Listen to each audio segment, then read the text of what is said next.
Cantor Fitzgerald chairman and CEO Howard Lutnick also took the stage. He's a member of the Trump 2025 transition team. He joins us live in Studio M. Good to see you. Great to see you. So, Howard, the president started off yesterday and he said what Reagan said back in the day. He said, are you better off today than you were 4 years ago? Exactly. Financially, we're not. And that is a very potent message. I mean, think about it. The price of gas when he left office was $2.35, and now it's $3.20, right? He wants to drill. So the way he says he'll make the economy better, open up. We have the Petroleum National Reserve, right? In Alaska, we have the second largest oil field in the world. And we closed it. Of course, we closed it. Doesn't make any sense. He says drill, baby, drill. What that means is lower gas prices, lower gas prices. For a lot of people, it is a binary choice.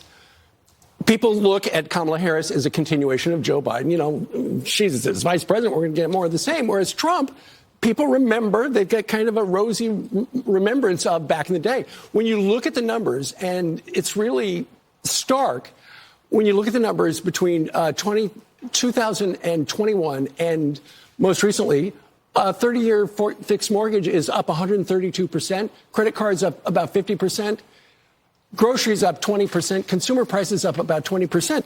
Howard, it becomes almost a binary choice. Do you want more of that, or do you want somebody who says he can fix it? It's amazingly different, right? Under Donald Trump, we had 3% GDP growth, so the economy growing 3%. Right. Real wages, meaning your wages past inflation, are going up 3%, and we had inflation below 2%. Now, of course, everybody's gotten poorer. Eggs are more expensive. As you just said, groceries more expensive. Your mortgage rates are off the charts. Everybody's feeling pressure because the Biden-Harris administration just didn't care about the workers and the people. They cared about their own views. Howard, I was at a grocery store in Florida last week.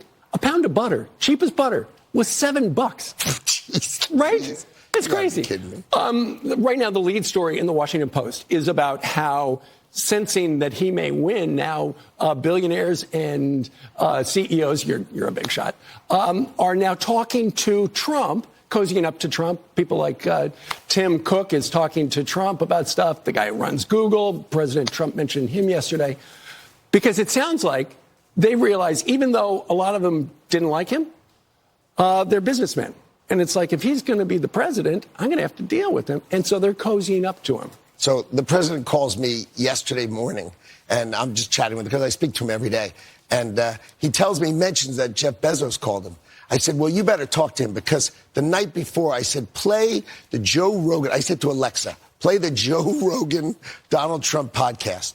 And you know what it said? It said, prosecuting Donald Trump. What? Oh, and I did it again, and I did it again. So I videotaped it. I put a video on Alexa, and I sent it to the president in the morning when he mentioned Jeff Bezos. I said, if Bezos is calling you, send him this and tell him to fix Alexa and make it fair. I'm telling you, the gross media, the broad media is just so unfair, and they're all starting to call him now. They're all coming. Real quick. You have never really taken a side politically in such a big way as you are now. I didn't. It's in 2020, I raised the money, I had fundraiser, but I didn't go all in. To me, this is an all-in moment, right? His view of the economy, imagine this. He cares for voter integrity.